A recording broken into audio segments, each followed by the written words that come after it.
মৃগাঙ্কবাবুর সন্দেহটা যে অমূলক নয় সেটা প্রমাণ হলো পানগড়ের কাছাকাছি এসে। গাড়ির পেট্রোল ফুরিয়ে গেল। সে কথা আজও বেরোবার মুখে ড্রাইভার সুধীরকে বলেছে সে, কিন্তু সুধীর গা করেনি। আসলে কাটা যা বলছিল তার চেয়ে কম পেট্রোল ছিল ট্যাঙ্কে। এখন কি হবে জিজ্ঞেস করলেন মৃগাঙ্কবাবু। আমি পানাগড় যাচ্ছি বাবু, সেখান থেকে তেল নিয়ে আসব। বলল সুধীর। পানাগড় এখান থেকে কত দূর? মাইল 3 হবে। তার মানে তো 2-2.5 ঘন্টার মামলা। শুধু তোমার দোষেই এটা হলো। এখন আমার অবস্থাটা কি হবে ভেবে দেখেছ? মৃগাঙ্কবাবু ঠান্ডা মেজাজের মানুষ, কিন্তু 2.5 ঘন্টা খোলা মাঠের মধ্যে একা গাড়িতে বসে থাকতে হবে জেনে মেজাজটা খিটখিটে হয়ে গিয়েছিল। তাহলে আর দেরি করো না, বেরিয়ে পড়ো। 8টার মধ্যে কলকাতা ফিরতে পারবে তো? এখন 3:30 বাজে। তা পারবো বাবু। এই নাও টাকা। আর ভবিষ্যতে এমন ভুল কখনোই করবে না। লং জার্নিতে এসব রিস্কের মধ্যে যাওয়া কখনোই উচিত নয়।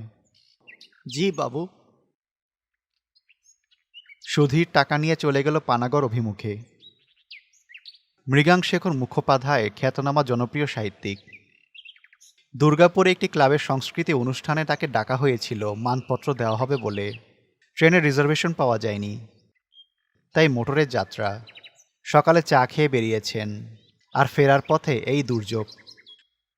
মৃগাঙ্কবাবু কুসংস্কারে বিশ্বাস করেন না। পাজিতে দিনক্ষণ দেখে যাত্রা করাটা তার মতে কুসংস্কার। কিন্তু আজ পাজিতে যাত্রা নিষিদ্ধ বললে তিনি অবাক হবেন না। আপাতত গাড়ি থেকে নেমে আর ভেঙে তিনি চারপাশটা ঘুরে দেখে নিলেন। মাঘ মাস, ক্ষেত থেকে ধান কাটা হয়ে গেছে। চারিদিকে ধুধু করছে মাঠ। দূরে, বেশ দূরে একটি মাত্র কুঁড়ে ঘর একটি তেঁতুল গাছের পাশে দাঁড়িয়ে আছে।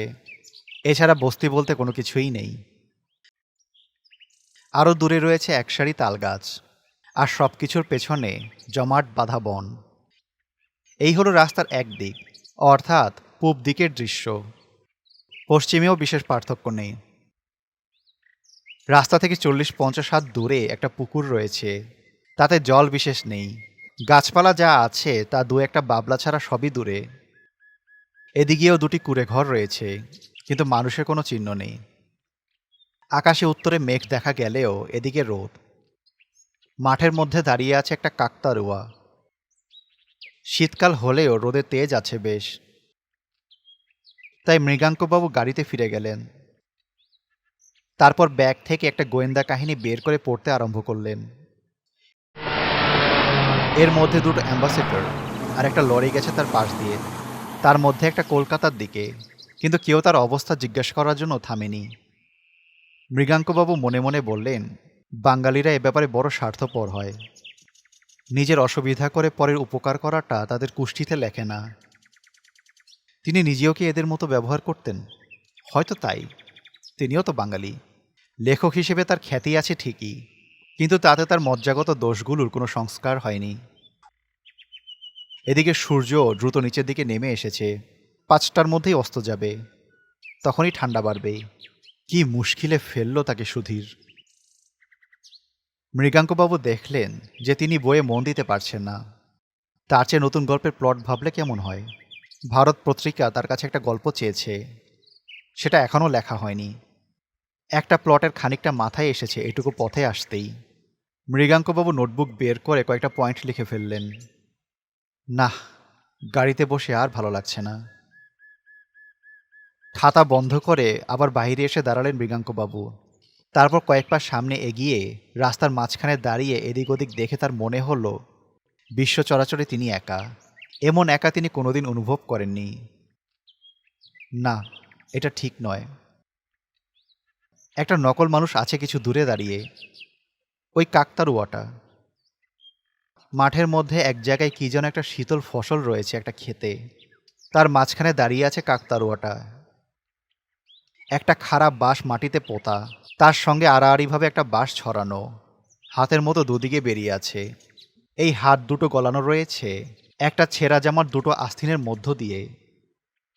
খাড়া বাঁশটার মাথায় রয়েছে একটা উপুর করা মাটির হাঁড়ি। দূর থেকে বোঝা যায় না, কিন্তু মৃগাঙ্কবাবু অনুমান করলেন এই হাঁড়ির রং কালো। আর তার উপর সাদা রং দিয়ে আঁকা রয়েছে ডেবা ডেবা চোখ মুখ। আশ্চর্য, এই জিনিসটা পাখিরা আসল মানুষ ভেবে ভুল করে, আর তার ভয়ে খেতে এসে উৎপাত করে না। পাখিদের বুদ্ধি কি এতই কম? কুকুর তো এমন ভুল করে না।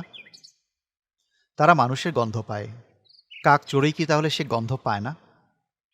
মেঘের মধ্যে একটা ফাটল দিয়ে রোদ এসে পড়ল কাকতাড়ুয়াটার গায়ে। মৃগাঙ্কবাবু লক্ষ্য করলেন যে জামাটা কাকতাড়ুয়ার গায়ে পরানো হয়েছে সেটা একটা ছিটের শার্ট। কার কথা মনে পড়ল ওই ছেঁড়া লাল কালো ছিটের শার্টটা দেখে? মৃগাঙ্কবাবু অনেক চেষ্টা করেও মনে করতে পারলেন না। তবে কোনো একজনকে তিনি ওরকম একটা শার্ট পরতে দেখেছেন বেশ কিছুকাল আগে। আশ্চর্য, ওই একটি নকল প্রাণী ছাড়া আর কোনো প্রাণী নেই। মৃগাঙ্কবাবু আর ওই কাকতাড়ুয়া। এই সময়টা খেতে কাজ হয় না বলে গ্রামের মাঠঘাটে লোকজন কম দেখা যায় ঠিকই, কিন্তু এরকম নির্জনতা মৃগাঙ্কবাবুর অভিজ্ঞতায় এই প্রথম। মৃগাঙ্কবাবু ঘড়ি দেখলেন, 4:20। সঙ্গে ফ্লাস্কে চা রয়েছে, সেটা সদ্ব্যবহার করা যেতে পারে। গাড়িতে ফিরে এসে ফ্লাস্ক খুলে ঢাকনায় চা ঢেলে খেলেন মৃগাঙ্কবাবু। শরীরটা একটু গরম হলো। কালো মেঘের মধ্যে ফাঁক দিয়ে সূর্যটাকে একবার দেখা গেল। কাকতাড়ুয়াটার গায়ে পড়েছে লালচে রোদ। সূর্য দূরের তাল গাছটায় মাথার কাছে এসেছে, আর মিনিট পাঁচেকেই অন্ত যাবে। আরেকটা অ্যাম্বাসেডর মৃগাঙ্কবাবুর গাড়ির পাশ দিয়ে বেরিয়ে গেল। মৃগাঙ্কবাবু আরেকটু চা ঢেলে খেয়ে আবার গাড়ি থেকে নামলেন। পশ্চিমের আকাশ এখন লাল, সেদিক থেকে মেঘ সরে এসেছে। সুধীরের আসতে এখনো ঘণ্টাখানেক দেরি। কি করা যায়? চ্যাপ্টা লাল সূর্যটা দেখতে দেখতে দিগন্তের পাহাড়ে চলে গেল। এবার ঝপ করে অন্ধকার নামবে।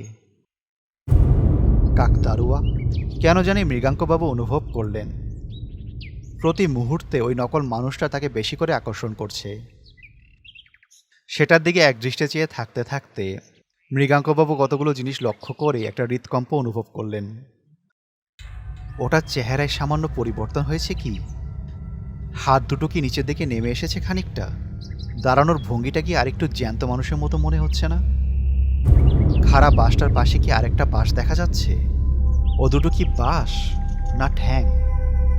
মাথার হাড়িটা একটু ছোট মনে হচ্ছে না? তিনি কি এই তেপান্তরের মাঠে একা দাঁড়িয়ে থাকতে থাকতে চোখে ভুল দেখছেন? কাকতাড়ুয়া কি কখনো জ্যান্ত হয়ে ওঠে? কখনোই না। কিন্তু মৃগাঙ্কবাবুর দৃষ্টি আবার কাকতাড়ুয়ার দিকে গেল। কোনো সন্দেহ নেই, সেটা জায়গা বদল করেছে। সেটা ঘুরে দাঁড়িয়ে তার দিকে খানিকটা এগিয়ে এসেছে। এসেছে না, আসছে। খুঁড়িয়ে খুঁড়িয়ে চলা, কিন্তু দুপায়ে চলা। হাড়ির বদলে একটা মানুষের মাথা, গায়ে এখনও সেই ছিটের শার্ট পরা, আর তার সঙ্গে মাল কোচা দিয়ে পরা খাটো ময়লা ধুতি। বাবু! মৃগাঙ্কবাবুর সমস্ত শরীরের মধ্য দিয়ে যেন একটা শিহরণ খেলে গেল। কাকতাড়ুয়াটা মানুষের গলায় ডেকে উঠেছে, এবং তার গলা যেন চেনা। এ হলো তাদের এককালের গৃহকর্মী অভিরামের গলা। এদিকেই তো ছিল অভিরামের দেশ। একবার তাকে জিজ্ঞাসা করেছিল মৃগাঙ্কবাবু। অভিরাম বলেছিল সে থাকে মানকরের পাশের গায়ে। পানাগড়ের আগের স্টেশনই তো মানকর। মৃগাঙ্কবাবু চরম ভয়ে পিছতে পিছতে গাড়ির সঙ্গে সেটে দাঁড়ালেন। অভিরাম এগিয়ে এসেছে তার দিকে। এখন সে মাত্র 10 গজ দূরে। আমায় চিনতে পারছেন বাবু? মনে যতটা সাহস আছে সবটুকু একত্র করে মৃগাঙ্কবাবু প্রশ্ন করলেন, তুমি অভিরাম না? এতদিন পরেও আপনি আমায় চিনেছেন বাবু? মানুষের মতোই দেখাচ্ছে অভিরামকে। তাই বোধহয় মৃগাঙ্কবাবু সাহস পেলেন, বললেন, তোমাকে চিনেছি তোমার জামা দেখে। এই জামা তো আমিই তোমাকে কিনে দিয়েছিলাম। হ্যাঁ বাবু, আপনিই দিয়েছিলেন। আপনি আমার জন্য অনেক করেছেন, কিন্তু শেষে এমনটা কেন হলো বাবু? আমি তো কোনো দোষ করিনি।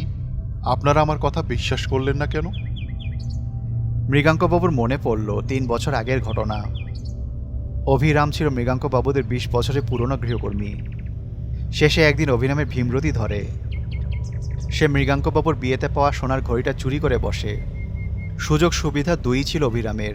অভিরাম নিজে অবশ্য অস্বীকার করে, কিন্তু মৃগাঙ্কবাবুর বাবা ওঝা ডাকিয়ে কুলোতে চাল ছুঁড়ে মেরে প্রমাণ করিয়ে দেন যে অভিরামই চোর। ফলে অভিরামকে ছাড়িয়ে দেওয়া হয়। অভিরাম বলল, আপনাদের ওখান থেকে চলে আসার পর আমার কি হলো জানেন? আমি আর চাকরি করিনি কোথাও, কারণ আমার কঠিন ব্যারাম হয়। উদরি, টাকা পয়সা নাই, না ওষুধ না পথ্যি। সেই ব্যারামই আমার শেষ ব্যারাম। আমার এই জামাটা ছেলে রেখে দেয়, সে নিজে কিছুদিন পরে, তারপর সেটা ছিঁড়ে যায়। তখন সেটা কাকতারুয়ার পোশাক হয়, আর আমি হয়ে যাই সেই কাকতারুয়া। কেন জানেন? আমি জানতাম একদিন না একদিন আপনার সঙ্গে আমার দেখা হবেই। আমার প্রাণটা ছটফট করছিল। হ্যাঁ, মৃত লোকেরও প্রাণ থাকে। আমি মরে গিয়ে যা জেনেছি সেটা আপনাকে জানাতে চাইছিলাম। সেটা কি অভিরাম? বাড়ি ফিরে গিয়ে আপনার আলমারির নিচে পেছন দিকটায় খোঁজ করবেন। সেখানে আপনার ঘড়িটা পড়ে আছে এই 3 বছর ধরে। আপনার নতুন চাকর ভালো করে ঝাড় দেয় না, তাই সে দেখতে পায়নি। ওই ঘড়ি পেলে পরে আপনি জানবেন অভিরাম কোনো দোষ করেনি। অভিরামকে আর ভালো করে দেখা যাচ্ছে না। সন্ধ্যা নেমে এসেছে। মৃগাঙ্কবাবু শুনলেন অভিরাম বলছে, এতকাল পরে নিশ্চিন্ত হলাম বাবু, আমি আসি। মৃগাঙ্কবাবুর চোখের সামনে থেকে অভিরাম অদৃশ্য হয়ে গেল। তেল এনেছি বাবু। সুধীরের গলায় মৃগাঙ্কবাবুর ঘুমটা ভেঙে গেল। গল্পের প্লট ভাবতে ভাবতে কলম হাতে গাড়ির মধ্যেই ঘুমিয়ে পড়েছিলেন তিনি।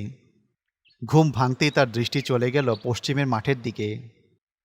কাকতারুয়াটা যেমন ছিল তেমনই দাঁড়িয়ে আছে।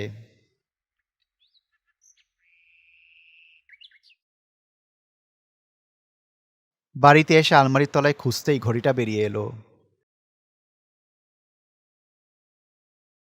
মৃগাঙ্কবাবু স্থির করলেন, ভবিষ্যতে আর কিছু গেলেও ওঝার সাহায্য আর কখনো নেবেন না তিনি।